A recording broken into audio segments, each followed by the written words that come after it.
Hey, this is just a quick thing to talk a little bit about the fluids and metamorphic reactions. And I think that chemically active fluids are some of the most important parts of the metamorphic process. I mean, certainly heat is important because it helps to break the bonds that are in there.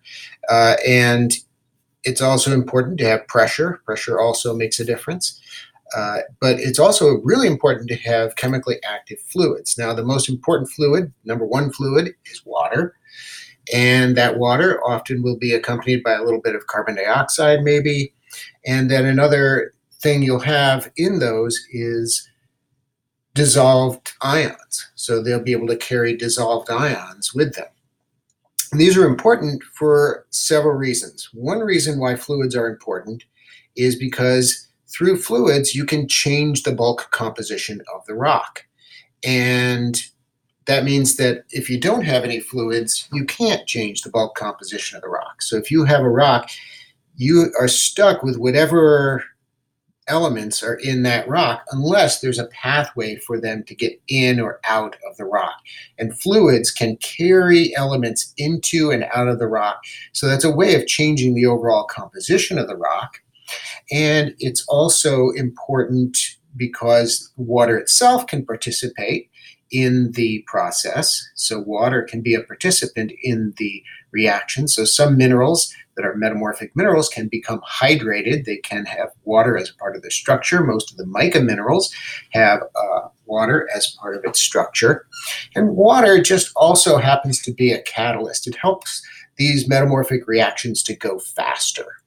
And so because of the shape of the water molecule, it just kind of gets in there and breaks up these little molecules. And so it's important for those reasons. And I wanted to illustrate this with an example from Minnesota.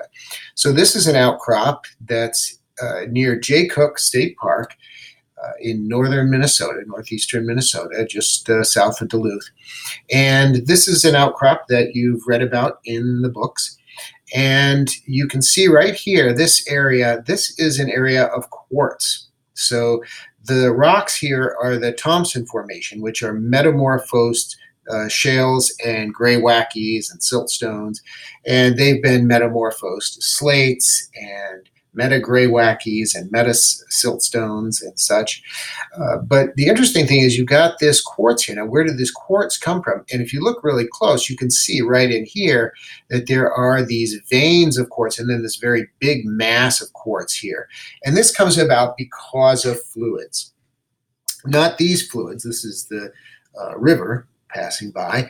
But when this area was undergoing metamorphism, you had metamorphic fluids that were able to carry materials from the surrounding rocks.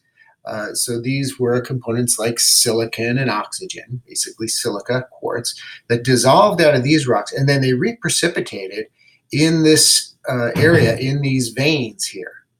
And the reason why this quartz is very white is because there's probably fluid inclusions that are trapped in the rock here, in the quartz. Milky quartz like this tends to have a lot of fluid inclusions in there. So that means that there's actual samples of the metamorphic fluids trapped in these rocks.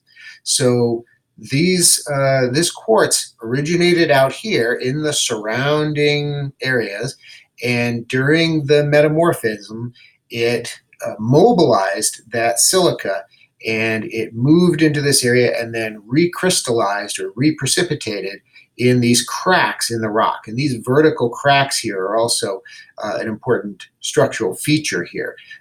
We have a lot of slaty cleavage in this area. So just wanted to make the point that metamorphic fluids are very important. Thank you.